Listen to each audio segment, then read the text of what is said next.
الشيطان اللعين الرجيم بسم الله الرحمن الرحيم الحمد لله رب العالمين والصلاة والسلام على سيد الأنبياء والمرسلين سيدنا ونبينا وشفيع المذنبين بالقاسم محمد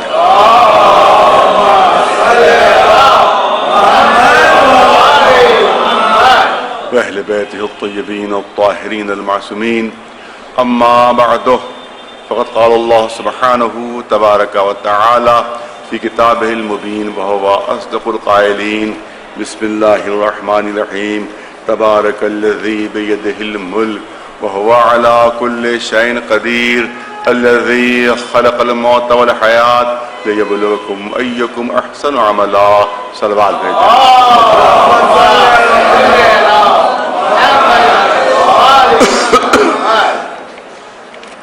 گزارش ایک مرتبہ سورہ حمد اور 3 مرتبہ سورہ توحید تلاوت فرما کر یعنی بیگم صاحبہ مرحومہ زوجہ مرزا مرتضیٰ بیگ صاحب روح کو ثواب فرما.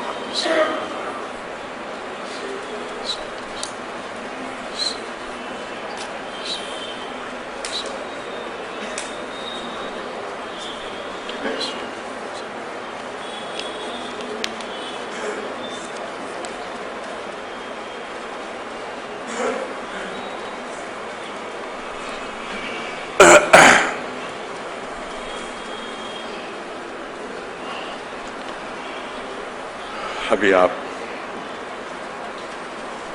بزرگ شعراء سے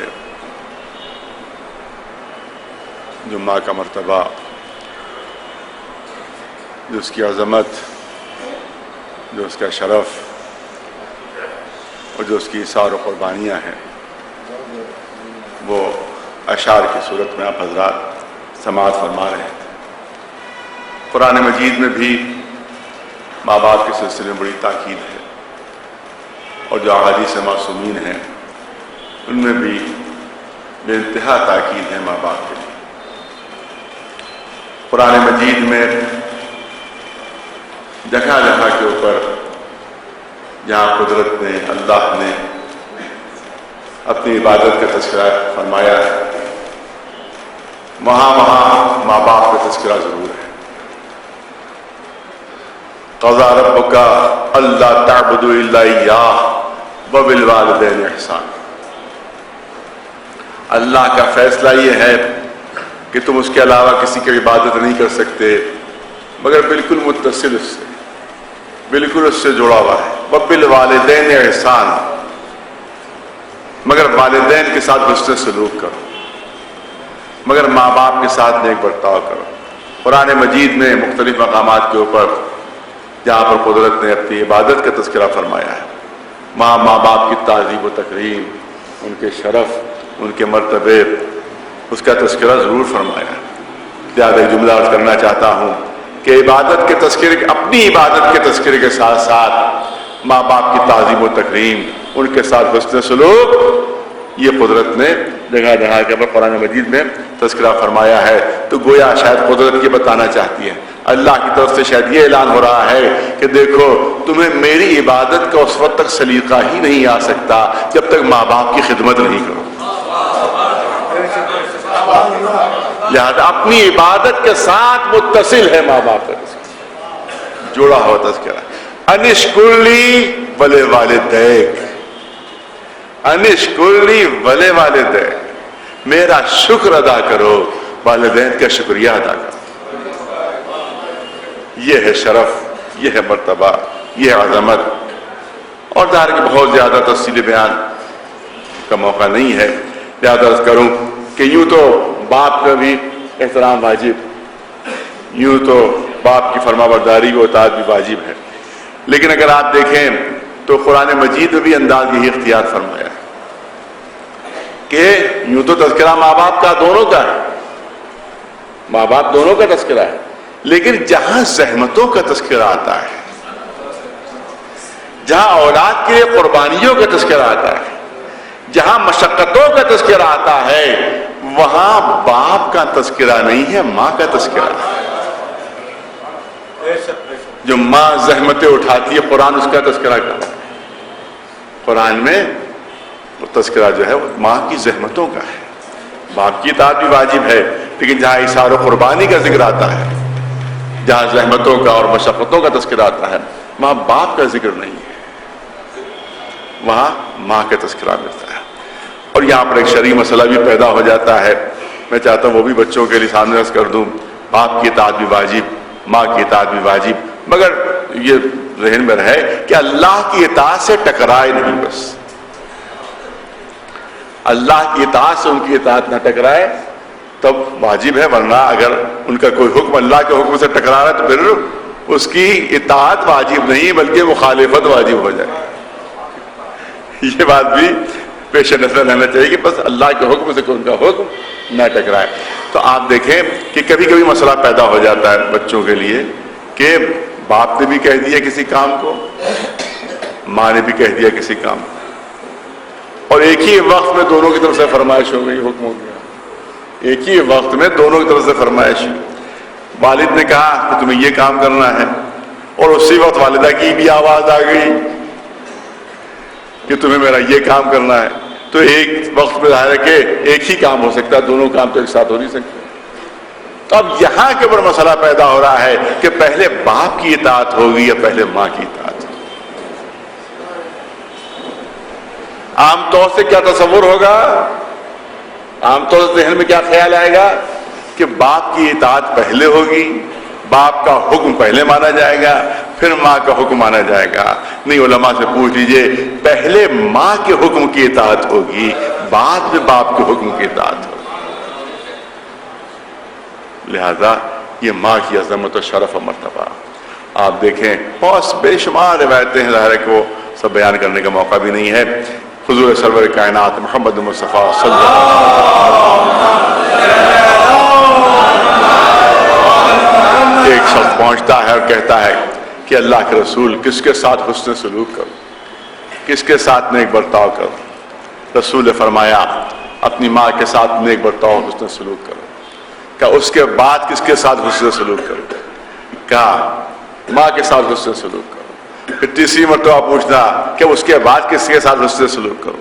پھر رسول نے فرمایا کہ ماں کے ساتھ حسن سلوک کرو. جب چوتھی مرتبہ اس نے کہا، اس کے بعد رسول اللہ نے فرمایا کہ باپ کے ساتھ حسن سلوک کرو.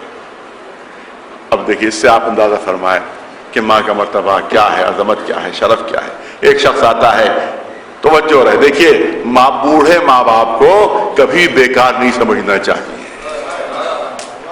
یہ جملے بہت ضروری ہیں جو میں عرض کرنا چاہتا ہوں. بوڑھے ماں باپ کو کبھی بھی بیکار نہیں سمجھنا چاہیے.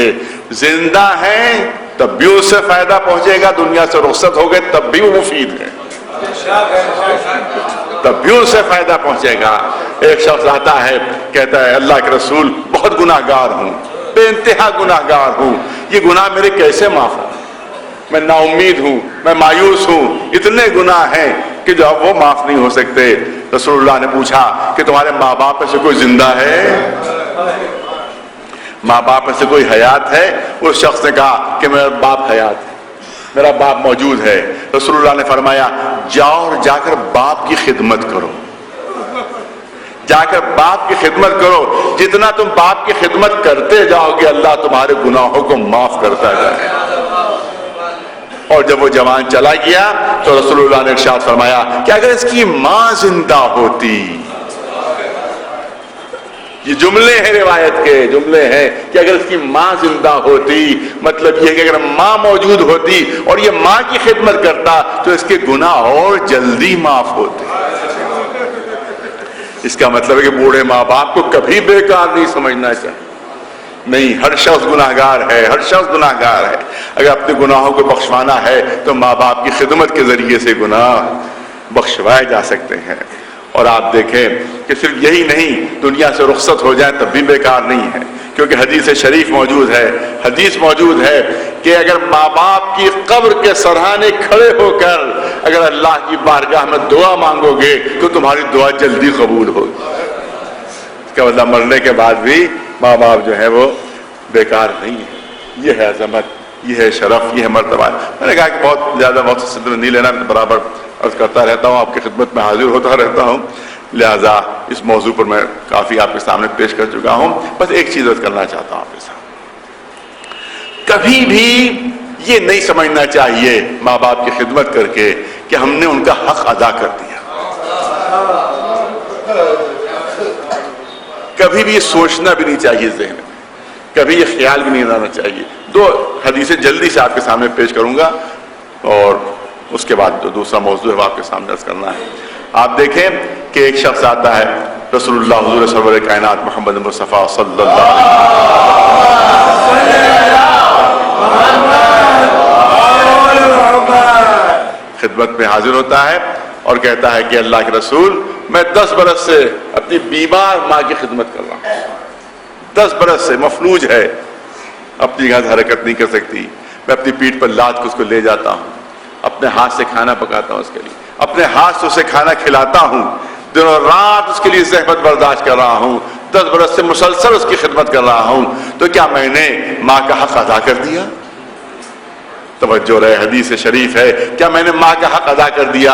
یہ سننا تھا کہ جبین رسالت پر شکن پڑی, جبین رسالت پر شکن پڑی. تیرے ذہن میں یہ تصور کیسے آیا, زیر ذہن میں یہ خیال کیسے آ گیا کہ ماں کی خدمت کا حق تو نے ادا کر دیا؟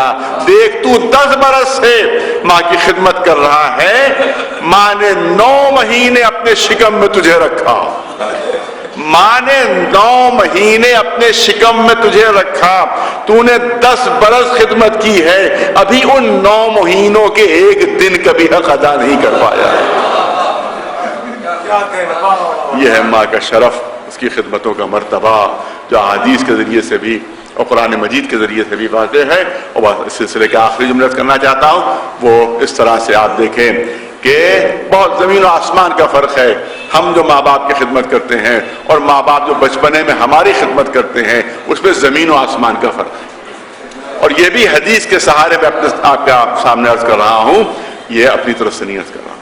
آپ دیکھیں کہ جب بھی اولاد بوڑھے ماں باپ کی خدمت کرتی ہے, بوڑھے ماں باپ کی خدمت جب اولاد کرتی ہے, تو ذہن میں کہیں نہ کہیں بہت نازک پہلو ہے, بہت نازک پہلو ہے. اور حدیث کے سہارے آپ کے سامنے عرض کرتا ہوں کہ ذہن میں کہیں نہ کہیں موت کا تصور ہوتا ہے. جب 80 سال 90 سال بوڑھی ماں ہے, اولاد خدمت کر رہی ہے, تو ذہن میں چاہے شعوری طور پر ہو چاہے لاشعوری طور پر ہو, لیکن ذہن میں کہیں نہ کہیں یہ تصور ہوتا ہے کہ اب یہ 2 4 10 سال اور زندہ ہیں, لہذا قبل اس کے کہ دنیا سے رخصت ہو جائیں ان کی زیادہ سے زیادہ خدمت کر لو. قبل اس کے کہ دنیا سے رخصت ہو جائیں زیادہ سے زیادہ ان کی خدمت کر لو. اس کا مطلب یہ ہے کہ جب اولاد ماں کی خدمت کرتی ہے تو کہیں نہ کہیں ذہن کے کسی گوشے میں موت کا تصور ہوتا ہے, لیکن جب ماں اولاد کی خدمت کرتی ہے, جب ماں اولاد کی خدمت کرتی ہے تو چاہے ڈاکٹروں نے جواب ہی کیوں نہ دے دیا ہو, چاہے ڈاکٹروں نے یہ کہہ دیا ہو کہ اب تمہارا بچہ زندہ رہنے والا نہیں ہے, اس کے بعد بھی جو ماں خدمت کرے گی تو موت کے تصور کے ساتھ نہیں بلکہ زندگی کے تصور کے ساتھ خدمت ہوگی کہ یہ بچہ زندہ رہے گا, یہ آگے پلے بڑھے گا, یہ جوان ہوگا, یہ ترقی کرے گا. تو ماں کے ذہن میں کبھی موت کا تصور نہیں آتا. تو بس یوں ہی سمجھ لیجئے کہ جو زندگی اور موت میں فرق ہے وہی ہماری خدمت میں اور ماں باپ کی خدمت میں فرق ہے. ایک صلوات بھیجیں بلند آواز.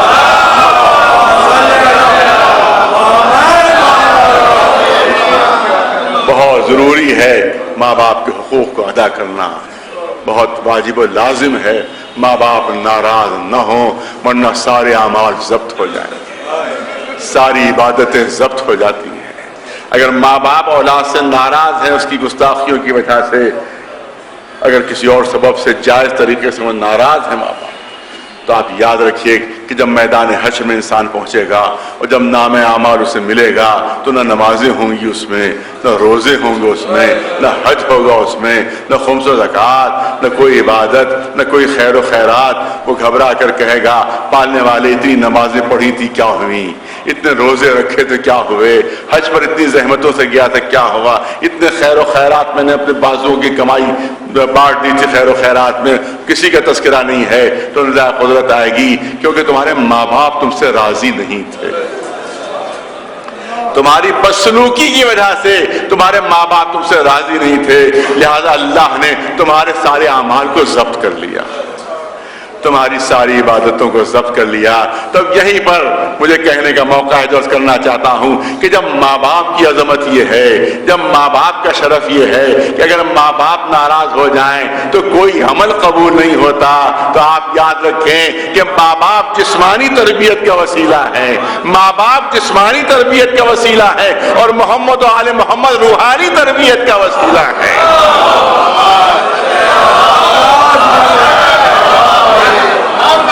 تو جو جسمانی تربیت کا وسیلہ ہے جب وہ ناراض ہو جائیں تو انسان جنت کی خوشبو نہیں سونگھ سکتا، سارے اعمال ضبط ہو جائیں گے۔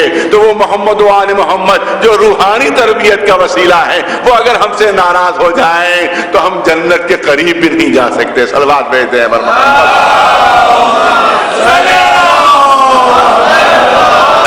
بچوں اور جوانوں سے خاص طور سے یہ موضوع، اور اب میں چاہتا ہوں کہ وہ سورہ ملک کا جو ابتدائی جز اس کو سرنامہ کلام بنایا، اس کے بارے میں کئی اجزاء ہیں، ہر ایک پر ہلکے ہلکے اشارے، کیونکہ یہ تو پورے اشرے کا موضوع ہے جو مجھے صرف مختصر وقت میں چند اشارے آپ کے سامنے عرض کرنے کا موقع ہے۔ تبارک الذی بیدہ الملک، بابرکت ہے وہ کہ جس کے اقتدار میں، جس کے اختیار میں، جس کے قبضے میں ملک ہے۔ تبارک الذی بیدہ الملک۔ آپ دیکھیں علماء یہاں تشریف فرما ہے، صاحبان علم تشریف فرما ہے، عربی داں حضرات تشریف فرما ہے۔ عربی کے لحاظ سے سادہ سا جملہ تھا، تبارک الذی الملک بیدہ۔ یہ عربی کے لحاظ سے، عربی گرامر کے لحاظ سے صاف اور سادہ سا جملہ تھا کہ الملک بیدہ، لیکن الملک بیدہ نہیں ارشاد فرمایا گیا بلکہ بیدہ الملک۔ ترتیب پلٹ دی گئی، ترتیب کو الٹ دیا گیا، الملک بیدہ کے بجائے بیدہ الملک۔ میں توجہ چاہوں گا صاحبان علم تشریف فرمائے، الملک یدہ کے بیدہ کے معنی ہوتے کہ وہ بادشاہ ہے، وہ صاحب اقتدار ہے، وہ صاحب ملک ہے، وہ صاحب اختیار ہے، یہ معنی ہوتے اس کے۔ تو اس کی جو صحیح عظمت ہے وہ واضح نہیں ہو سکتی۔ سننے والے پڑھنے والے یہ سمجھتے کہ جس طرح سے اور بادشاہ ہے ایک بادشاہ وہ بھی ہے، جس طرح سے اور حاکم ہے ایک حاکم اللہ بھی ہے، جس طرح سے اور صاحبان اقتدار ہیں اسی طرح سے ایک صاحب اقتدار اللہ بھی ہے، لہذا عظمت واضح نہیں ہوتی، قدرت نے ترتیب بدل دی، الملک بیدہ نہیں بلکہ بیدہ الملک۔ اب انحصار پیدا ہو گیا، اب حصر پیدا ہو گیا، اب معنی کیا ہوئے؟ اب معنی یہ نہیں ہوئے کہ وہ بادشاہ ہے، یہ معنی نہیں ہوئے کہ وہ صاحب اقتدار ہے، یہ معنی نہیں ہوئے کہ وہ حاکم ہے، اب معنی یہ ہوئے کہ بادشاہ صرف وہی ہے، اب معنی یہ ہوئے کہ حاکم صرف وہی ہے، صاحب اقتدار صرف وہی ہے۔ یعنی دنیا میں اگر کسی کو اقتدار مل بھی جاتا ہے، حکومت مل بھی جاتی ہے، اختیار مل بھی جاتا ہے تو یہ اس کی دی ہوئی بھیک ہوتی ہے، اور جب تک یہ بھیک رہتی ہے اس کے پاس حکومت رہتی ہے، اقتدار رہتا ہے، ملک رہتا ہے، اور جب یہ بھیک اپنی وہ واپس لے لیتا ہے تو بڑے بڑے صاحبان اقتدار 2 گز زمین کے محتاج ہو جاتے ہیں۔ ایک صلوات بھیج دیں بلند آواز سے محمد۔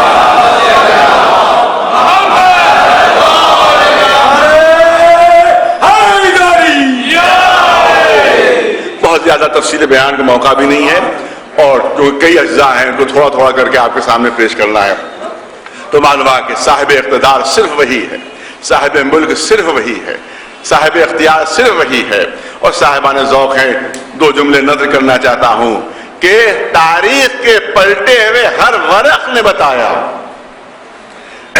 تاریخ کے پلٹے ہوئے ہر ورق نے بتایا کہ حکومت فرعون کی نہیں تھی بلکہ اس کی تھی جس نے آخر میں ڈبو دیا۔ اقتدار نمرود کا نہیں تھا بلکہ اقتدار اس کا تھا کہ جس نے ایک حقیر سے مچھر کے ذریعے سے اس کو بے بس کر دیا تھا۔ ارے حکومت شداد کی نہیں تھی بلکہ اس کی تھی کہ جس نے بنائی ہوئی جنت میں قدم بھی رکھنے نہیں دیا تھا۔ اور اقتدار سکندر کا نہیں تھا بلکہ اقتدار اس کا تھا کہ جس نے سکندر کو آئین عبرت بنا دیا تھا۔ ایک صلوات بھیج دیں بلند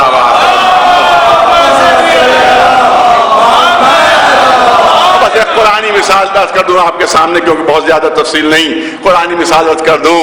فرعون خدائی کا دعویٰ کر رہا ہے، فرعون خدائی کا دعویٰ کر رہا ہے، انا ربکم الاعلی، ہر طرف ظلم ہے، ہر طرف تشدد ہے، فرعونیت آج بھی مشہور ہے، پوری توجہ رہے۔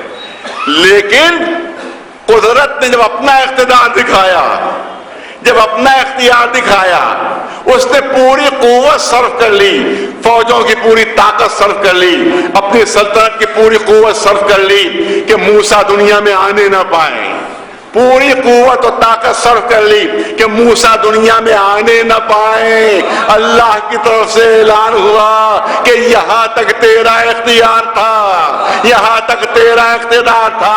ارے جب میں اپنا اختیار دکھاؤں گا، جب میں اپنا اقتدار دکھاؤں گا تو صحیح تیری آغوش ہی میں موسیٰ کو پرورش دلوا دیں گا۔ ایک صلوات بلند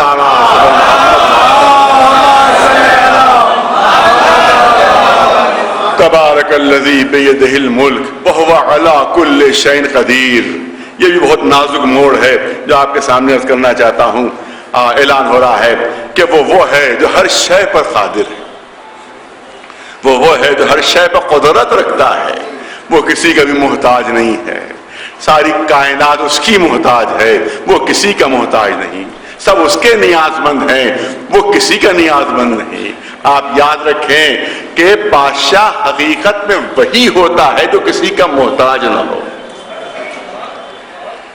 بہت نازک پہلو درج کرنا چاہتا ہوں، بڑا پڑھا لکھا مجمع میرے سامنے ہے۔ آپ دیکھیں کہ صاحب اقتدار حقیقت میں وہی ہے جو اپنے اقتدار میں کسی کا محتاج نہ ہو۔ صاحب اختیار و ملک حقیقت میں وہی ہے جو اپنے ملک کے لیے، اقتدار کے لیے کسی کا بھی محتاج نہ ہو۔ اگر محتاج ہو گیا تو بادشاہ کہاں رہا؟ ارے بہت نازک پہلو جو کرنا چاہتا ہوں، اگر محتاج ہو گیا تو فقیر ہوا، بادشاہ نہیں ہوا۔ اگر تخت کا محتاج ہے، اگر تاج کا محتاج ہے، اگر لشکروں کا محتاج ہے، اگر خزانوں کا محتاج ہے اپنی حکومت کے لیے تو محتاج ہوا، فقیر ہوا، بادشاہ نہیں ہوا۔ وہ اللہ وہ ہے جو اپنی حکومت کے لیے کسی کا محتاج نہیں، اپنے اقتدار کے لیے کسی کا محتاج نہیں۔ بالکل سامنے کی چیزیں آپ کے سامنے عرض کرنا چاہتا ہوں۔ آپ دیکھیں کہ جب کوئی عہدہ نہیں تھا تو اکیلے گھوما کرتے تھے، تنہا گھوما کرتے تھے، اس بازار میں چلے گئے، ادھر چلے گئے، لیکن ایک ہلکا سا عہدہ مل گیا تو اب ایک محافظ ساتھ ساتھ ہے، اب ایک محافظ ساتھ ساتھ ہے۔ جتنا عہدہ بڑھتا جا رہا ہے اتنی احتیاط بڑھتی چلی جا رہی ہے، اتنی احتیاط بڑھتی چلی جا رہی ہے۔ فرض کیجئے کوئی وزیر صاحب ہو، اگر وہ کہیں جانا چاہیں تو اپنی مرضی سے نہیں جا سکتے، پہلے وہاں پولیس سے اجازت لینا ہوگی، پولیس وہاں پہرے بٹھائے گی، اس کے بعد ان کو جانے کی اجازت ملے گی۔ کسی راستے کے اوپر وزیر جا رہے ہوں اور ایک دم سے کہہ دیں کہ بھائی اس راستے سے میں نہیں جانا چاہتا، دوسرے راستے پہ جانا چاہتا ہوں، تو سب کہہ دیں گے کہ ہم نے وہاں آپ کی حفاظت کا انتظام نہیں کیا ہے، آپ ادھر سے نہیں جا سکتے۔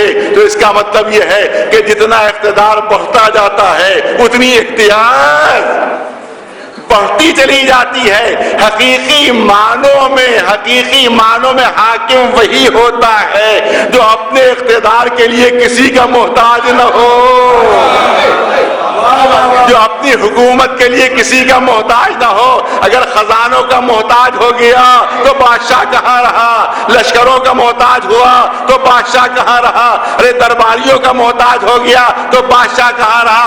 اللہ اپنی حکومت کے لیے سب سے بے نیاز ہے. نہیں پوری توجہ چاہ رہا ہوں، اپنی حکومت کے لیے سب سے بے نیاز ہے. لہذا جب وہ اصل ہر شے سے بے نیاز ہے، پوری توجہ چاہوں گا، جو اصل ہر چیز سے بے نیاز ہے اپنے اقتدار حکومت کے لیے، تو جو اس کا نائب ہوگا، جو اس کا نائب ہوگا تو نیابت کا حق اسی کو حاصل ہو سکتا ہے کہ جو اس میں بے نیازی کا مرقع ہو، جس میں اس کی بے نیازی کی جھلک آ جائے. اسی لیے ہم محمد و آل محمد علیہ السلام کے لیے عقیدہ رکھتے ہیں کہ یہ اپنی حکومت کے لیے نہ کسی ظاہری تخت کے محتاج تھے، نہ کسی لشکر کے محتاج تھے، بلکہ قدرت نے پوری کائنات پر ان کو پہلے ہی سے حکومت دے دی تھی. ایک سلوات بھیج دیں بلند آواز.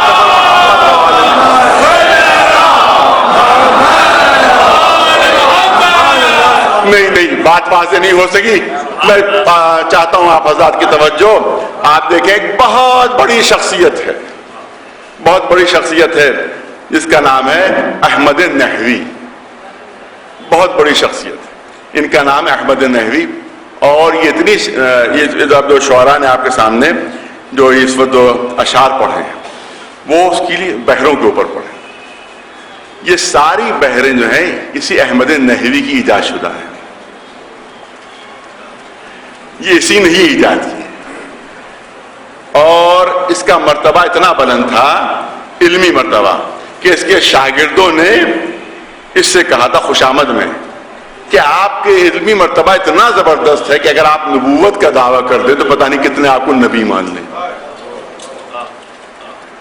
عربی گرامر کا سمجھ لیجیے بابا آدم.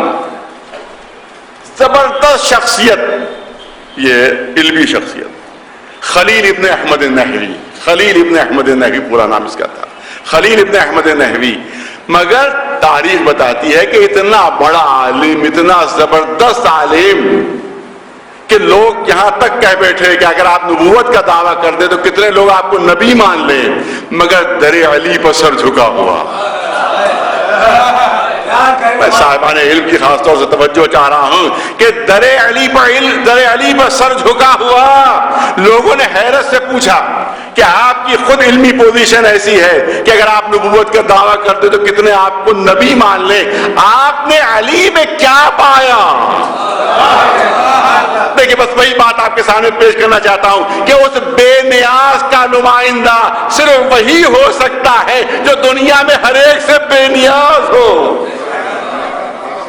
جو کسی کا محتاج نہ ہو. وہ اس کا نمائندہ ہو سکتا ہے، اس کا نائب ہو سکتا. سنیے خلیل ابن احمد نحوی بہت زبردست عالم. کسی نے پوچھا کہ آپ کی خود علمی حیثیت ایسی ہے، آپ کا مرتبہ خود اتنا بلند ہے کہ اگر آپ نبوت کا دعویٰ کر دیں تو کتنے لوگ آپ کو نبی مان لیں. آپ نے علی میں کیا پایا کہ آپ جیسی شخصیت کا سر در علی پر جھک گیا؟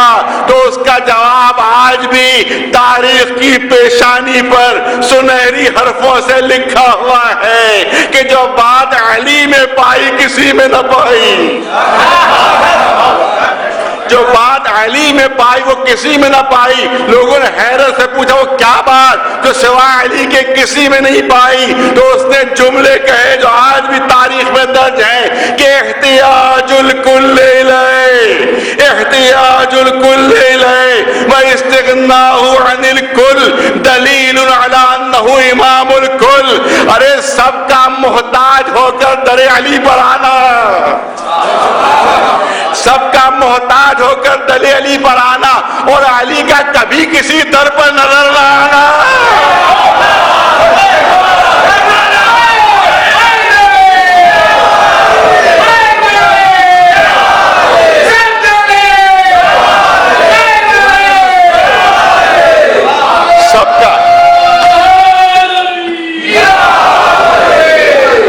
سب کا محتاج ہو کر در علی پر آنا اور علی کا کبھی کسی در پر نہ جانا، دوسروں کا علی کا محتاج ہونا، علی کا سب سے بے نیاز ہونا، خود یہی دلیل ہے کہ اس بے نیاز کے حقیقی نمائندہ یہی ہے۔ صلوات بھیجیں پر محمد۔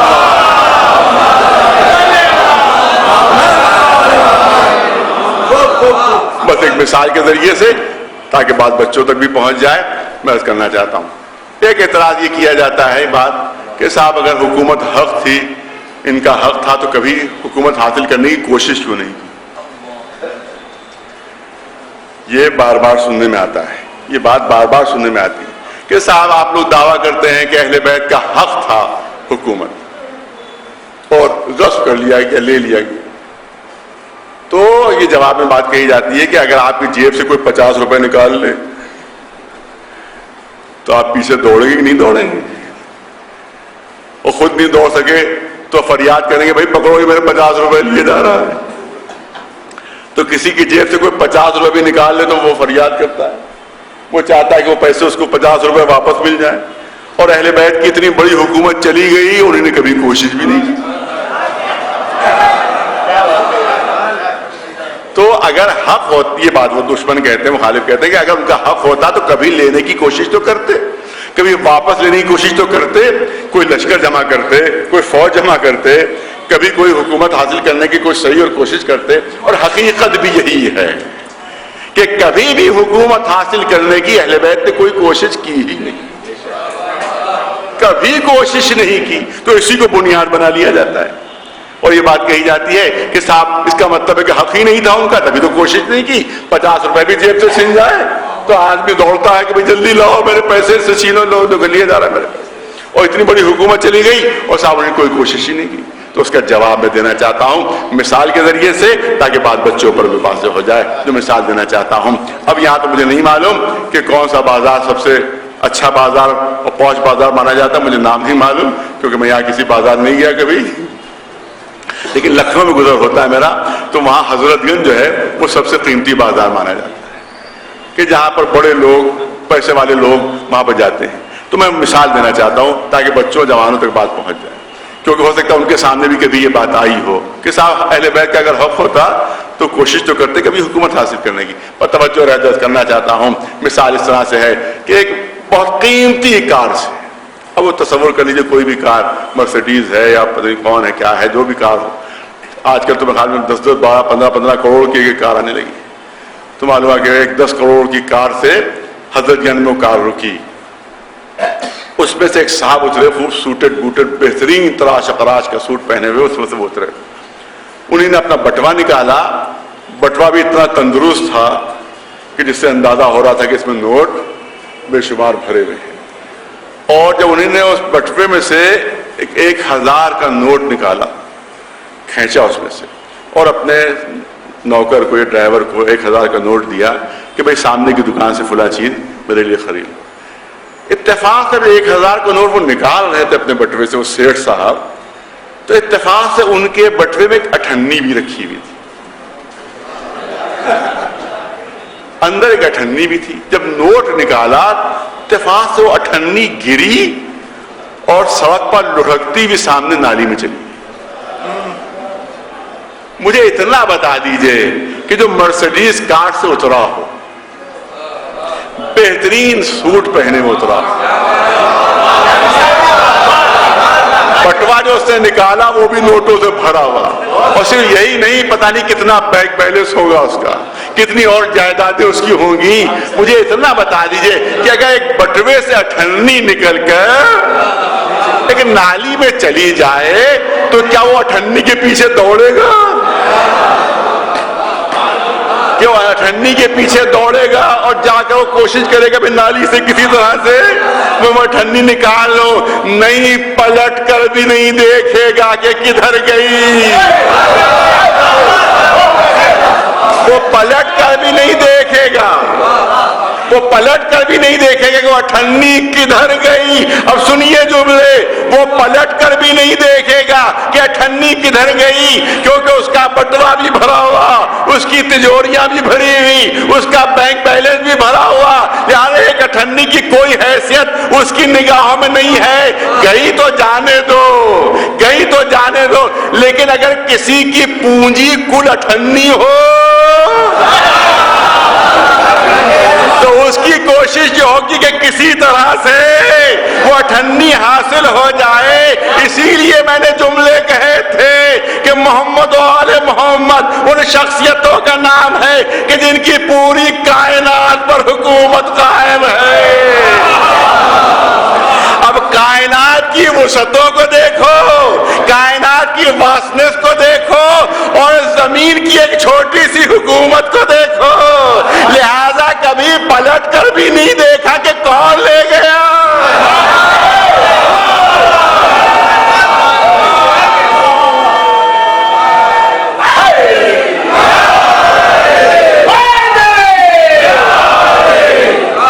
صاحبان ذوق ہیں, انشاءاللہ کوئی جملہ ضائع نہیں ہوگا. جس کے بعد جو جملے کرنا چاہتا ہوں وہ صاحبان ذوق کی نظر کرنا چاہتا ہوں. پوری کائنات پر جن کا سکہ چل رہا ہو, پوری کائنات پر جن کا اقتدار ہو, پوری کائنات پر جن کی حکومت ہو. ارے ابر نے سایہ فگن ہو کر بتایا کہ ابر پر حکومت ہے. انگلی کے اشارے پر چاند نے دو ٹکڑے ہو کر بتایا کہ چاند پر حکومت ہے. ارے ہاتھ کی ہتھیلی پر پتھروں نے تسبیح پڑھ کر بتایا کہ جمادات پر حکومت ہے. انگلی کے اشارے پر درختوں نے حرکت کر کے بتایا کہ نباتات پر بھی حکومت ہے. ارے نباتات پر بھی حکومت ہے, توجہ رہے. اور ہاتھ کے دھون نے جواہرات بن کے بتایا کہ پانی پر بھی حکومت ہے. اور مردے کو ٹھوکر ماری تو جاتی روح نے پلٹ کر بتایا کہ جسموں پر بھی حکومت ہے اور روحوں پر بھی حکومت ہے. توجہ چاہوں گا آپ حضرات کی. ارے جس کے قبضے میں پورا صحرا ہو وہ ایک ذرے کی کیا حیثیت سمجھے گا. جس کے قبضے میں پورا سمندر ہو وہ ایک قطرے کی کیا حقیقت سمجھے گا. اور جس کی ٹھوکر پر مٹی سونا بن رہی ہو وہ دنیا کے خزانوں کی کیا حیثیت سمجھے گا. اور جس کے اشارے پر صاحبان ذوق ہے, صاحبان ذوق ہے, ارے جس کے اشارے پر ڈوبتا ہوا آفتاب پلٹ رہا ہو وہ دنیا کی ڈوبتی بھی حکومتوں کی کیا حقیقت سمجھے گا. اور جس کے قدم مہرے نبوت پر آ رہے ہو وہ تخت حکومت کی کیا حیثیت.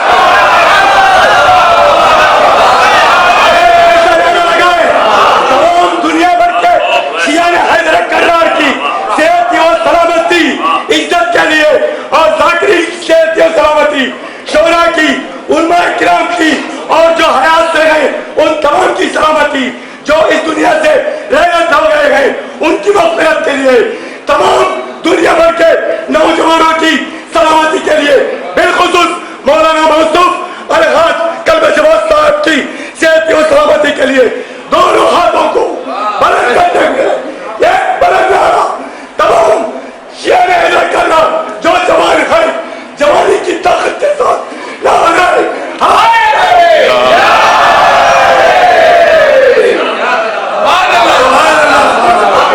ظاہر ہے کہ ایک محدود وقت کے اندر اپنی بات کو مکمل کرنا ہے. تبارک الذی بیدہ الملک وہو علی کل شیء قدیر الذی خلق الموت والحیاۃ. ظاہر ہے کہ اس موضوع کو بھی تھوڑا وقت لینا ہے آپ سے. اللہ وہ اللہ ہے کہ جس نے موت کو خلق فرمایا, جس نے حیات کو خلق فرمایا. موت اور حیات کا خالق وہ ہے. آپ دیکھیں کہ مذہب چاہے کوئی رکھتا ہو چاہے نہ رکھتا ہو, دین چاہے کوئی رکھتا ہو چاہے نہ رکھتا ہو, اللہ کا قائل ہو چاہے نہ ہو, پالنے والے کا ماننے والا ہو چاہے نہ ہو, اپنے خالق کے سامنے سر تسلیم کرتا ہو یا نہیں کرتا ہو, لیکن اللہ کو نہیں مانتا مگر موت کی حقیقت سے کوئی انکار نہیں کرتا. یعنی خالق موت کو نہیں مانے گا مگر موت کو ضرور مانے گا, چاہے لا مذہب کیوں نہ ہو, چاہے دہریہ کیوں نہ ہو. لیکن یہ موت ایسی حقیقت ہے کہ جس سے کوئی انکار نہیں کر سکتا، کوئی انکار نہیں کر سکتا. بہت نازک پہلو ہے جو علماء نے پیش کیا ہے، میں آپ کے سامنے عرض کرنا چاہتا ہوں، توجہ رہے. ہم پالنے والے، جب تیرے وجود سے انکار ہو رہا ہے، تیری ربوبیت سے انکار ہو رہا ہے، تیرے سامنے سجدہ کرنے سے انکار ہو رہا ہے، مگر یہ سجدوں سے انکار کرنے والا موت کو مانتا ہے. پوری توجہ چاہوں گا. یہ سجدوں سے، تیرے خالق ہونے سے انکار کر رہا ہے، مگر موت کا منکر نہیں ہے، موت سے انکار نہیں کر رہا ہے. تو پالنے والے، سب سے آسان طریقہ یہ تھا، اگر اپنے کو منوانا تھا، اگر اپنے کو تسلیم کروانا تھا، اگر اپنے سجدے کروانا تھے، اگر اپنے سجدے کروانا تھے، اور توجہ، 4 بار جرأت کا جملہ عرض کرنا چاہتا ہوں، اگر منوانا تھا اپنے کو، اگر اپنا کلمہ پڑھوانا تھا سب سے، تو 1,24,000 رسول بھیجنے کی ضرورت نہیں تھی. میں نے کہا بڑے جرأت کے جملے ہیں، عرض کرنا چاہتا ہوں کہ 1,24,000 رسولوں کی، پیغمبروں کی ضرورت ہی نہیں تھی، صرف ایک بھیج دیتا، صرف ایک بھیج دیتا، سب سجدہ کرتے، سب مانتے تجھے، سب کلمہ پڑھ رہے ہوتے، صرف ملک الموت کو بھیج دیتا کہ ادھر سجدے سے انکار، ادھر ملک الموت نے ٹیٹوا دبایا، ادھر ماننے سے انکار اور ادھر ملک الموت سامنے کھڑا ہو گیا کہ بھئی اگر نہیں مانا تو دیکھو یہ میرا پنجہ ہے اور تمہارا گلا. تو کون ہے جو انکار کی جرأت کرتا؟ کون ہے جو تسلیم نہ کرتا تجھے؟ ارے پوری دنیا کلمہ پڑھ رہی ہوتی، لا الہ الا اللہ ملک الموت رسول اللہ، لا الہ الا اللہ ملک الموت رسول اللہ، پوری دنیا کلمہ پڑھ رہی ہوتی، کیونکہ جو تجھ کو نہیں مانتے وہ موت کو مان رہے ہیں، لہذا ملک الموت کو تو رسول بنا کر بھیج دیتا، سب کے سب سر تسلیم خم کر دیتے، تو قدرت کی رفت اعلان ہوگا، ارے یہی تو میری ربوبیت ہے، یہی تو میری رحمانیت ہے، یہی تو میری خدائی ہے کہ مانو تو اپنی مرضی سے مانو، میری طرف سے کوئی جبر نہیں ہونے والا.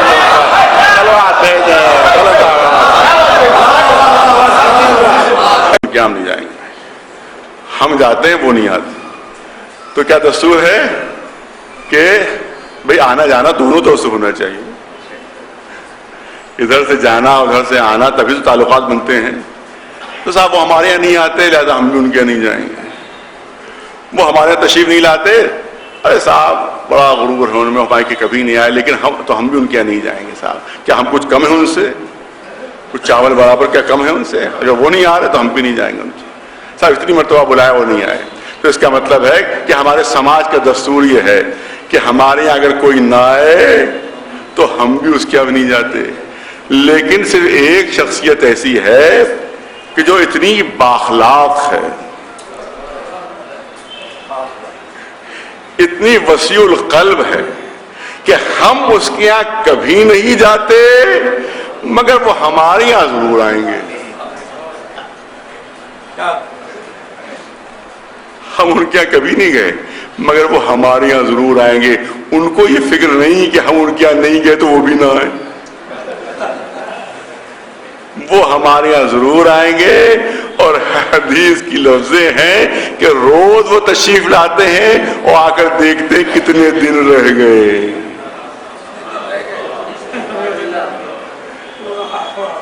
اور وہ ہیں ملک الموت. ایک صلوات بھیج دیں بلند آواز سے.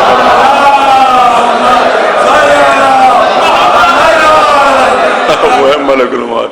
ہمارے کیا لگ، اب تو نہیں دستور رہا، لیکن ایک زمانے میں دستور تھا. میں نے بچپنے میں سنا کہ وہاں پر جب بھی کوئی رخصت ہوتا تھا، دنیا سے رخصت ہوتا تھا، تو اس کا جنازہ اصلی گیٹ سے نہیں نکالتے تھے، جو آنے جانے والا دروازہ تھا اس سے نہیں نکالتے، بلکہ مزدور آ گئے، معمار سب آ گئے، سب کاریگر، وہ سب مسالہ وسالہ تیار ہے، بالکل اینٹیں ویٹیں مسالہ بالکل تیار آمادہ، سب ہاتھ میں سب اوزار لیے ہوئے، سب جلدی سے دیوار توڑی جاتی تھی گھر کی. اس میں جلدی سے ایک دروازہ بنایا جاتا تھا, اسی سے میت نکلتی تھی اور پھر جلدی سے وہیں پر کاریگر موجود فوراً وہاں پر دیوار اٹھا دی جاتی تھی. کاہے کے لیے کہ جب ملک الموت ادھر سے میت لے جائیں گے تو سمجھیں گے کہ دروازہ یہی ہے, اور جب واپس کبھی آنا ہوا جب دیکھیں گے تو وہاں تو دیوار اٹھی ہوئی ہے تو وہ واپس چلے جائیں گے. اور ظاہر کہ اس سے بڑی اور غلط فہمی کیا ہو سکتی ہے, کیونکہ ملک الموت اس شخصیت کا نام ہے کہ جو دیواروں سے رکنے والی نہیں ہے, دیواروں سے رکنے والی نہیں ہے, لیکن اس زمانے میں یہ تھا. تو اس کا مطلب یہ ہے کہ موت سے بچنے کی ہمیشہ کوشش رہی ہے کہ ہم موت سے بچ جائیں, لیکن ظاہر ہے کہ یہ ایسی حقیقت ہے کہ جس سے گریز ممکن نہیں ہے. لہذا ہمیں اسی لیے حدیثوں میں تذکرہ ہے کہ ہمیں برابر موت کا تذکرہ کرتے رہنا چاہیے, موت کا ذکر کرتے رہنا چاہیے, کیونکہ اگر ہم موت کا ذکر کرتے رہیں تو ہمارے کردار کے اوپر اثر پڑتا ہے, پھر انسان گناہوں سے بچتا ہے, پھر نافرمانیوں سے بچتا ہے. جب بار بار موت کا تذکرہ ہوگا تو اس کے ذہن میں تصور آئے گا کہ ہم کو جلدی کسی کی بارگاہ میں پیش ہونا ہے, کہ جہاں ہم کو اپنا سارا حساب و کتاب دینا ہے. صلوات بھیج دیں پر محمد.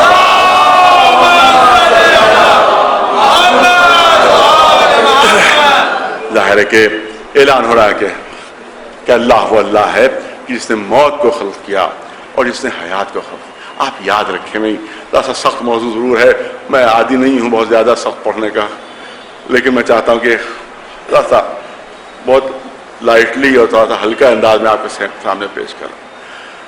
ہم جو جہاں بیٹھے ہوئے ہیں, جہاں بیٹھے ہوئے آگے یہ غلط فہمی سب کو ہے, تو میں بھی شامل ہوں.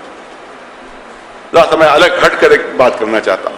ایک غلط فہمی سب کو, جس میں خود بھی شامل ہوں, میں خود بھی شامل ہوں. اگر پوچھا یہ جاتا ہے کسی سے بھی کہ آپ کا وطن کہاں ہے, مجھ سے پوچھا جائے گا, آپ سے پوچھا جائے گا. اگر فرض کیجئے کہ ہندوستان کے اندر پوچھا گیا کہ وطن کہاں ہے تو میں لکھنؤ بتاؤں گا, آپ بنگلور بتائیں گے, کوئی دہلی بتائے گا, کوئی بمبئی بتائے گا. ہندوستان سے باہر اگر پوچھا گیا تو بتائیں گے ہندوستان. میں تو سمجھتا ہوں کہ سب سے بڑی غلط فہمی ہماری یہی ہے, سب سے بڑی غلط فہمی ہماری یہی ہے. میں لکھنؤ وطن بتاتا ہوں, آپ بنگلور وطن بتا رہے ہیں, کوئی دہلی, کوئی بمبئی, کوئی کلکتہ, باہر پوچھا گیا تو ہندوستان وطن بتایا. یہی سب سے بڑی غلط فہمی ہماری ہے. سب سے بڑی غلط فہمی ہماری یہی ہے کہ ہم مسافر خانے کو اپنا وطن بتاتے ہیں. اس سے بڑی کوئی غلط فہمی ہماری نہیں ہے. یہ وطن نہیں ہے, یہ جہاں ہم بیٹھے ہوئے ہیں یہ وطن نہیں ہے.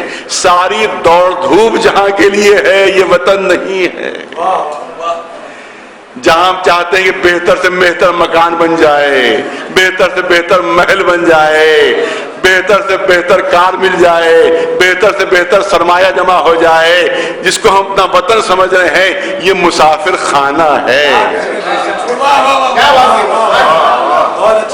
ارے یہاں بہترین مکان بنانا بالکل ایسے ہی ہے کہ کوئی ریلوے پلیٹ فارم پر اپنا مکان بنائے. عقل مندی ہوگی ریلوے پلیٹ فارم پر مکان بنانا. تو یہاں کے لیے جو کچھ بھی کوشش ہے یہ وطن سمجھ کے ہو رہی ہے, جبکہ وطن کہیں اور ہے,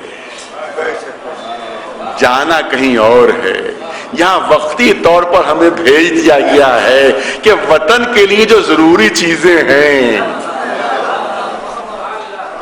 وہ ہم یہاں سے اکٹھا کر لیں, جو وطن میں کام آنے والی چیزیں ہیں وہ ہم یہاں سے اکٹھا کر لیں, تاکہ وطن جب ہم پہنچے تو خالی ہاتھ نہ پہنچے. نہیں زیادہ وقت نہیں لینا ہے. میرا باہر جانا بہت کم ہوتا ہے, اتفاقیہ طور پر کبھی ملک سے باہر جانا ہوتا ہے. تقریباً 10-12 سال پہلے کی بات ہے کہ میں ادھر دبئی وغیرہ کی طرف میں وہاں گیا, تو وہاں جب ہوتا ہے کہ جب بھی ظاہر ہے کہ جب وہاں پہنچے کوئی تو جو ہندوستان کے لوگ ہیں یا لکھنؤ کے یو پی کے لوگ سے ملنے آتے ہیں, تو بہت سے لوگ لکھنؤ کے ملنے آئے، تو اس میں ایک صاحب ملنے آئے لکھنؤ کے، اور میں نے پوچھا کہ آپ کیا کاروبار کرتے ہیں؟ تو انہوں نے کہا کہ میں تو بالکل بے پڑھا لکھا ہوں، جاہل ہوں، لہٰذا کوئی کاروبار تو نہیں کرتا، میں مزدوری کرتا ہوں۔ سنیے، بالکل بہت سنیے، بہت غور سے سنیے، یہ ایک جاہل مزدور کے جملے ہیں جو آپ کے سامنے پیش کر رہا ہوں۔ کہا میں جاہل ہوں بالکل، اور میں پڑھا لکھا نہیں ہوں، لہٰذا مزدوری کرتا ہوں میں یہاں پر۔ تو میں نے کہا ٹھیک ہے، آپ مزدوری کرتے تو کتنا مل جاتا ہوگا آپ کو مزدوری میں؟ تو اس نے ایک رقم بتائی کہ اتنی رقم مل جاتی ہے۔ پھر میں نے پوچھا کہ آپ اس کو کیسے صرف کرتے ہیں، کس طرح سے صرف کرتے ہیں؟ تو اس کے جملے سن لیجئے، اس جاہل مزدور نے درس دیا، وہ میں آپ کے سامنے عرض کرنا چاہتا ہوں۔ اس نے کہا کہ جتنا مجھے رقم ملتی ہے ضرورت بھر کی یہاں رکھتا ہوں، ضرورت بھر کی یہاں رکھتا ہوں، جو ضرورت سے زیادہ فوراً وطن بھجوا دیتا ہوں، جو ضرورت سے زیادہ ہے فوراً وطن بھجواتا ہوں۔ میں نے پوچھا یہ آپ کیوں کرتے ہیں؟ کہا بھئی اس حکومت کا کوئی بھروسہ نہیں، اس حکومت کا کوئی بھروسہ نہیں، پتہ نہیں کب راہ چلتے پکڑ لیا جاؤ کہ صاحب کوئی باہر کا آدمی کام نہیں کر سکتا، جلدی سوار ہو جاؤ اپنے وطن کے لیے۔ تو اگر کسی وقت ایک دم سے وطن بھیج دیا گیا تو اگر یہیں جمع کروں گا تو سب یہیں رہ جائے گا،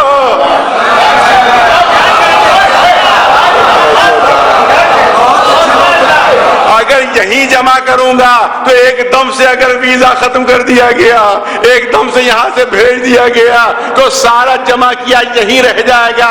لہذا عقل مندی کا تقاضا یہ ہے کہ وطن پہلے ہی سے بھجوا دو تاکہ وطن میں سرمایہ محفوظ ملے، تاکہ وطن میں سرمایہ محفوظ ملے۔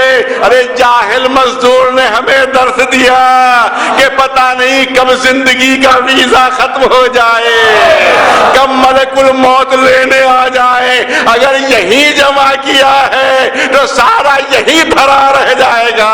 عقلمندی کا تقاضا یہ ہے کہ پہلے ہی سے وطن بھجوا دیا جائے تاکہ ذخیرہ محفوظ ملے۔ صلوات بھیج دیں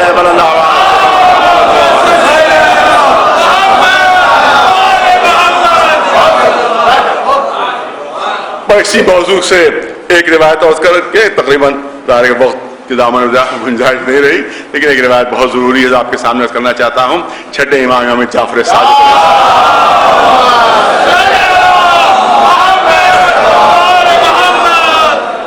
اسی موضوع سے متعلق ایک نوجوان آتا ہے، ایک شخص آتا ہے امام کی طرف، نقل بالمعنی ہے یہ حدیث، جو نقل باللفظ بلفظ نہیں بلکہ جو مفہوم ہے وہ آپ کے سامنے پیش کر رہا ہے۔ ایک شخص آتا ہے کہتا ہے کہ فرزند رسول مجھے موت سے بہت ڈر لگتا ہے،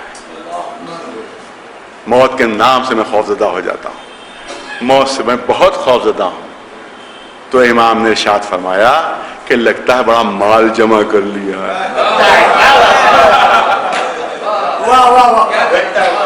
نقل بالمعنی ہے جو آپ کے سامنے پیش کر رہا ہے، لگتا ہے کہ بڑا مال جمع کر لیا ہے، لگتا ہے بڑی جائیداد لے لی ہے۔ اس شخص نے کہا حیرت سے کہ فرزند رسول یہ موت کے خوف سے اور جائیداد سے کیا رہا، موت کے خوف سے اور دولت سے کیا رہا؟ اب امام نے نفسیاتی جواب دیا۔ سنیے، یہ یونیورسل ٹروتھ ہے جو امام پیش فرما رہے ہیں، یہ آفاقی حقیقت ہے جو ہمارا امام پیش فرما رہا ہے۔ کہا کہ دیکھو جہاں انسان کی جائیداد ہوتی ہے، جہاں اس کا مال ہوتا ہے، جہاں اس کی دولت ہوتی ہے، وہیں سے محبت پیدا ہو جاتی ہے، وہیں سے محبت پیدا ہو جاتی ہے۔ تو کیونکہ تو نے جائیداد یہاں جمع کی ہے، کیونکہ مال یہاں جمع کیا ہے، کیونکہ دولت یہاں جمع کی ہے، تو تجھے اب یہاں سے محبت پیدا ہو گئی، اور اب اس جائیداد کے چھٹنے کا خوف ہے کہ جس کی وجہ سے تو موت سے ڈر رہا ہے۔ یہ مال کے چھوٹنے کا خوف ہے جس کی وجہ سے تم موت سے ڈر رہا ہے۔ اگر اپنی جائیداد وہاں بھیج دے، اپنے مال وہاں بھیج دے، اپنی دولت وہاں بھیج دے تو موت کا خوف ختم ہو جائے گا۔ کچھ عرصے کے بعد وہ شخص آتا ہے مولا کی خدمت میں، کہتا ہے کہ فرزند رسول آپ لوگ تو علم غیب کے حامل ہیں۔ کہا اللہ نے ہمیں علم غیب عطا فرمایا۔ امام نے جواب دیا کہ جب آپ علم غیب جانتے ہیں تو یہ بتائیے میری موت کب آنے والی ہے، میں کب مرنے والا ہوں؟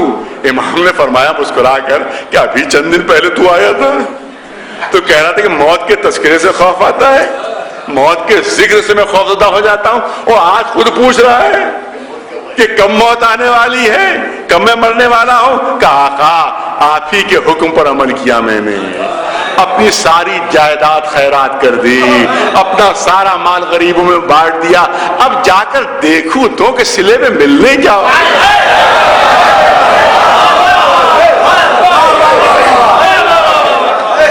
صلوات بلند آواز پر محمد.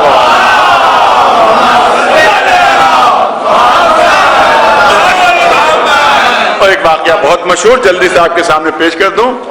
آپ دیکھیں کہ وہ کبھی کبھی نام ذہن تو نکل جاتا ہے, وہ جو بہلول دانا کا واقعہ ہے یہ. وہ بہلول دانا بہت مشہور شخصیت, بہت بڑے عالم تھے, بہت پڑھے لکھے, بہت بڑے عالم. ہارون رشید نے چیف جسٹس کے لیے ان کو منتخب کیا.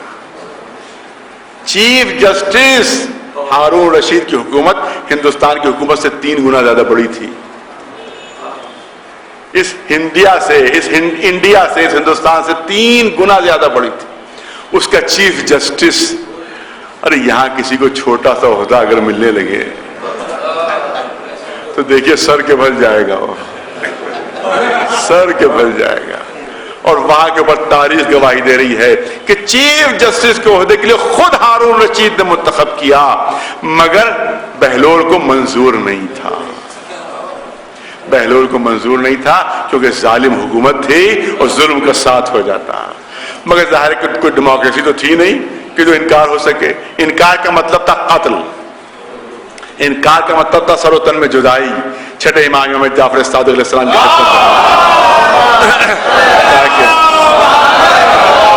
رسول چیف جسٹس کے عہدے کے لیے مجھے منتخب کیا گیا ہے, مگر مجھے منظور نہیں ہے, اور اگر میں کہہ دوں کہ نامنظور تو قتل ہو جاؤں گا, فوراً مار دیا جاؤں گا. لیکن آپ کا اگر حکم ہو تو میں قتل ہونے کے لیے تیار ہوں, میں تیار ہوں قتل ہونے کے لیے, مگر یہ عہدہ قبول نہیں کروں گا. امام نے ارشاد فرمایا علیک بالجنون, علیک بالجنون, اپنے اوپر دیوانگی طاری کر لو, اپنے اوپر جنون اور دیوانگی طاری کر لو. اب یہ دیوانوں کی طرح سے حرکتیں کرنے لگے تو اب ظاہر کسی دیوانے کو تو کوئی چیف جسٹس نہیں بنائے گا. لہذا ہارون رشید نے اپنا رداء ملتوی کیا. اب تاریخ میں ہے کہ ہارون رشید کے دربار میں چلے گئے. اس وقت تک اتفاق سے درباری نہیں آئے تھے. اب جیسے ہی سپاہیوں نے دیکھا کہ ایک دیوانہ شخص درباریوں کی کرسی پہ آ کر بیٹھا ہوا ہے تو آگے آئے اور زبردستی کو ہٹانا چاہا. ہٹو یہاں سے, ہٹو یہاں سے. میں نہیں جاؤں گا, میں نہیں جاؤں گا. اب انہی نے سپاہیوں نے اس کو ہٹانے کہا کہ بھائی تم نے کیا اس کو مسافر خانہ سمجھ لیا ہے, کیا تم نے اس کو سرائے سمجھ لی ہے کہ آگے جم کر یہاں بیٹھ گئے تم. اب انہوں نے کہا ان سپاہیوں سے کہ سرائے کیا چیز ہوتی ہے اور مسافر خانہ کیا ہوتا ہے. وہ سمجھے بیچارے دیوانے, ان کو یہ بھی نہیں معلوم کہ مسافر خانہ اور سرائے کیا چیز ہوتی ہے. کیا تمہیں نہیں معلوم؟ کیا نہیں معلوم, تم بتاؤ. کیا دیکھو, اب انہوں نے سمجھانا شروع کیا ان کو سپاہیوں نے کہ بھائی دیکھو سرایہ مسافر خانہ اس کو کہتے ہیں کہ جہاں رہنے والے بدلتے رہیں. ابھی کوئی آیا 2-4 دن رکا, وہ چلا گیا, اس کی جگہ دوسرا آ گیا, پھر وہ 2-4 دن رکا, وہ چلا گیا, اس کی جگہ تیسرا آ گیا. تو جہاں رہنے والے بدلتے رہیں اس کو کہتے ہیں مسافر خانہ. جہاں رہنے والے بدلتے رہیں اس کو کہتے ہیں مسافر خانہ. کیا یہی مسافر خانہ ہے؟ کہا اسی کو مسافر خانہ کہتے ہیں. کہا یہ بتاؤ کہ اس محل میں اس سے پہلے کون رہتا تھا؟ کا فلاں بادشاہ. کا اس سے پہلے کون رہتا تھا؟ کا فلاں بادشاہ. کا اس سے پہلے کا فلاں بادشاہ. کا تمہیں نے تو کہا تھا جہاں رہنے والے بدلتے رہے وہ مسافر خانہ. تو یہ مسافر خانہ ہی تو ہے میں جہاں بیٹھا ہوا ہوں, یہ مسافر خانہ ہی تو میں جہاں بیٹھا ہوا ہوں. اچھا اب تک تو درباریوں کی کرسی پہ بیٹھے ہوئے تھے, اب آئے اور ہارون رشید کی کرسی پہ جا کر بیٹھ گئے, بادشاہ کی کرسی پہ جا کر بیٹھ گئے. اب تک تو سپاہیوں نے کوئی دیوانہ سمجھ کے رعایت کی تھی, لیکن اب جو دیکھا کہ ہارون رشید کی کرسی پہ بیٹھ گئے تو انہوں نے 2-4 ہاتھ ان کے مارے اور زبردستی کھینچ لیا کرسی پر سے کہ کیا ہمارے آپ کو قتل کرواؤ گے, کیا ہمیں سزا دلواؤ گے. اب انہیں رونا شروع کیا, مار دھاڑے مار مار کے زبردست طریقے سے. اسی وقت ہارون رشید آ گیا. کہا بھیا کیوں رو رہے ہو تم اتنا زیادہ؟ ہے پہچانتا تھا, کیوں رو رہے ہو؟ سپاہیوں نے کہا کہ بھائی اتنا زیادہ رو رہے ہیں جیسے بہت پٹ گئے ہو, ہم نے 2-3 ہاتھ مارے تھے, زیادہ نہیں, اور رو رہے ہیں ایسا جیسے بہت پٹائی ہو گئی ہو. تو ہارون رشید نے بھی کہا کہ بھائی تم 2-4 ہاتھ تو پڑے, اتنا کیوں رو رہے ہو؟ تو انہوں نے جواب دیا کہ میں اپنے لیے نہیں رو رہا, میں اس بات پر رو رہا ہوں کہ میں تھوڑی دیر بیٹھا تھا اور میری اتنی پٹائی ہوئی ہے اور تو برسوں سے اسی کرسی پر بیٹھا.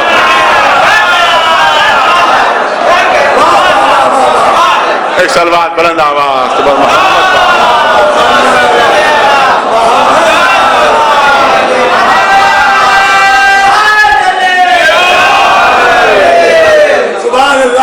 ظاہر ہے کہ اس سے زیادہ کی گنجائش نہیں ہے. قرآن مجید میں اعلان ہو رہا ہے کل نفس ذائقۃ الموت، ہر شخص کو موت کا مزہ چکھنا ہے، ہر نفس کو موت کا مزہ چکھنا ہے. بس آخری جملے سلسلے کے ہر نفس کو موت کا مزہ چکھنا ہے. نہیں توجہ نہیں فرمائی، یہ نہیں کہا ہر کو مرنا ہے،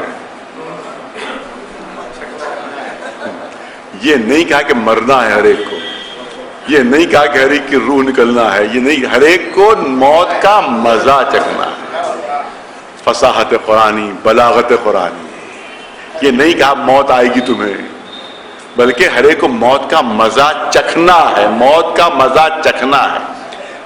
آپ دیکھیں کہ فرض کیجیے کوئی پھل میرے سامنے آیا، بس آخری جملے، پھل میرے سامنے آیا، میں نے اس پھل کو چکھا، میں نے اس پھل کو چکھا. تو جب میں نے پھل کو چکھا، مثلا سیب ہے میرے سامنے، میں نے سیب کو چکھا، تو بتائیے کیا چیز کم ہوئی؟ چکھنے سے کیا چیز کم ہوئی؟ ظاہر ہے کہ جب میں نے چکھا تو سیب کم ہو گیا تھوڑا سا، اور میں جتنا چکھتا جاؤں گا وہ سیب کم ہوتا جائے. تو ہمیشہ چکھنے کا فلسفہ یہ ہے کہ جس چیز کو چکھا جاتا ہے وہ ختم ہو جاتی ہے، اور جو چکھنے والا ہوتا ہے وہ باقی رہتا ہے. اب مجھے نہیں معلوم کہ یہاں کیا کیا دستور ہے، لیکن ہمارے لکھنؤ کی خواتین کا دستور یہ ہے کہ جو 22 رجب کی نظر ہوتی ہے، کوئی بھی نظر ہوتی ہے وہاں، تو جب دسترخوان بچ جاتا ہے اور جب نظر کا سامان لگ جاتا ہے تو اب وہ آ رہے ہیں نظر چکھنے، لوگ جو ہے نظر چکھنے کے لیے آ رہے ہیں، تو اس وقت تک وہ دسترخوان نہیں ہٹتا ہے خواتین کی طرف سے جب تک کہ سارے برتن خالی نہ ہو جائیں، جب تک ساری نظر کا سامان ختم نہ ہو جائے اس وقت تک وہ دسترخوان نظر کا نہیں ہٹاتی. لوگ آتے جا رہے ہیں اور نظر چکھتے جا رہے ہیں، لوگ آتے جا رہے ہیں اور نظر چکھتے جا رہے ہیں. تو مجھے یہ بتائیے جو نظر چکھنے والے آ رہے ہیں، جو نظر کو چکھ رہے ہیں، تو چکھنے سے نظر ختم ہو رہی ہے یا نظر چکھنے والے ختم ہو رہے ہیں؟ ظاہر چکھنے سے نظر ختم ہو رہی ہے، جو نظر کا سامان ہے وہ ختم ہو رہا ہے، اور جو نظر جو چکھ رہے ہیں وہ یہاں پر موجود ہیں.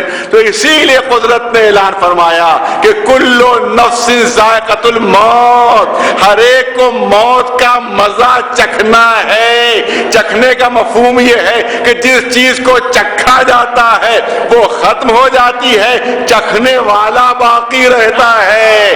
اسی لیے جب ہم موت کا مزہ چکھ لیں گے تو موت ہمارے لیے ختم ہو جائے گی، پھر ہمیشہ کی زندگی مل جائے گی.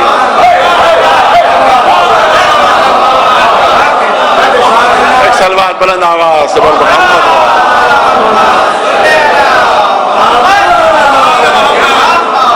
مگر شرط اس کے لیے یہی ہے کہ محمد و آل محمد کی محبت دل میں ہو.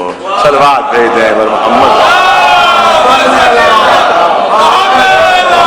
کیا کیا جائے کہ موضوع ایسا تھا کہ اس پر اتنا مختصر ہونے کے بعد بھی جو ہے بہت میں نے اختصار برتا اور بہت ہی صرف بہت شارٹ میں آپ کے سامنے پیش کیا، لیکن کیونکہ ایک مومنہ کے سارے ثواب کی مجلس ہے لہذا اس کے لحاظ سے بھی 2 جملے ضروری ہیں. لہذا میں ایک دم سے ذہن میں آیا کہ بھئی اس مناسبت سے بھی 2-4 جملے ہونا بہت ضروری ہیں. لہذا میں 5 منٹ کی اور اجازت آپ سے چاہتا ہوں، کیونکہ اگرچہ یہاں بنگلور کے لحاظ سے وقت تقریباً مکمل ہو گیا ہے، بنگلور کے لحاظ سے وقت مکمل ہو گیا ہے، لیکن کیونکہ ایک مومنہ کے سارے ثواب کی مجلس ہے لہذا اسی مناسبت سے ربط دینا ہے مجھے. لہذا اس مناسبت سے یہ موضوع یہی موت ہے، اسی مناسبت سے آپ کے سامنے 2 جملے عرض کرنا ہے کہ اللہ کو میں پسند نہیں ہے.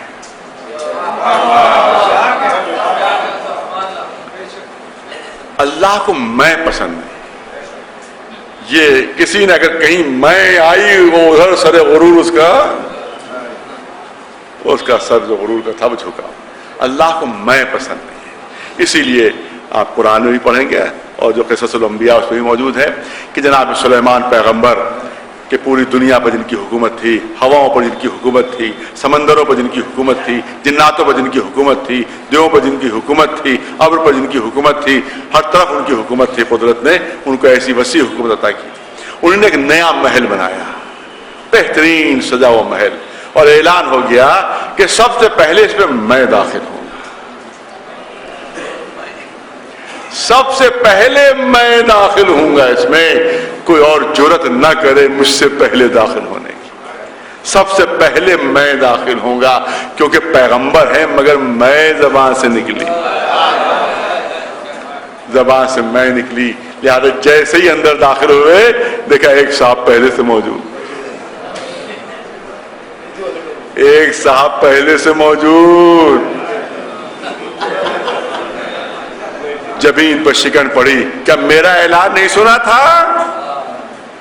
ہواؤں میں اعلان ہو گیا تھا، ابر پر اعلان ہو گیا تھا، پوری دنیا میں اعلان ہو گیا تھا کہ میرے علاوہ کوئی اس میں داخل نہیں ہوگا، سب سے پہلے میں داخل ہوں گا. تم نے کیسے جرأت کر لی؟ تم کیسے پہلے آ گئے؟ تو آنے والے جواب دیا میں وہ ہوں. ارے توجہ رہے جو کرنا چاہتا ہوں. اللہ کو میں پسند نہیں. سلیمان پیغمبر زبان سے میں نکلی، پہنچ گئی ایک شخصیت پہلے ہی. کہ کون ہو؟ کہ میں وہ ہوں کہ جسے کسی اجازت کی ضرورت نہیں. پیغمبر ہے، نبی ہے، سمجھ گئے. ملک الموت ہو؟ کہا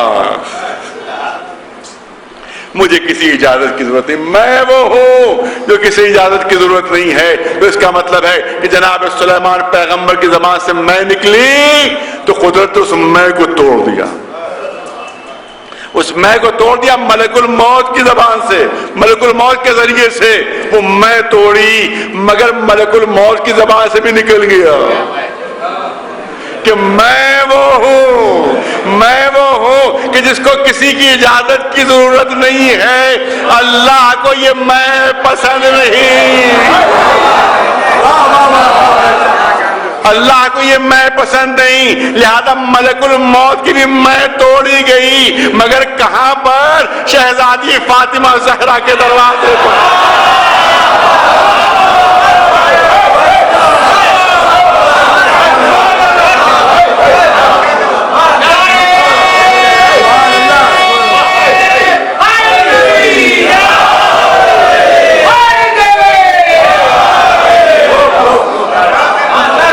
ملک الموت کی میں ٹوٹی وہاں کے اوپر جہاں شہزادی کا دروازہ ہے. شہزادی کا دروازہ ہے، باپ کا سر زانوں کے اوپر ہے. دق الباب ہوتا ہے، آ جاؤ. شہزادی فرماتی نہیں نہیں، میرے بابا کی طبیعت بہت ناساز ہے، اس وقت کوئی اندر نہیں آ سکتا. پھر دروازے پر دق الباب، آ جاؤ. کہا میں کہہ رہی ہوں کہ بابا کی طبیعت ٹھیک نہیں، کہہ رہی ہوں بابا کی طبیعت ناساز، بار بار تم پکار رہے ہو.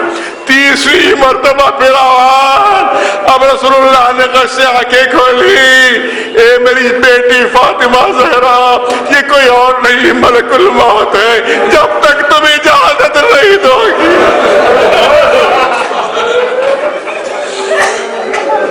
میرا وقت آخر آ چکا ہے، میں دنیا سے رخصت ہونے والا ہوں. اے میری بیٹی اجازت دو ملک الموت. کس دل سے شہزادی نے اجازت دی ہوگی؟ مسئلہ دار مجلس ختم کرنا چاہتا ہوں. ارے جس کے دروازے پر ملک الموت بھی بغیر اجازت کے نہ آئے، اس کے دروازے پر لکڑیاں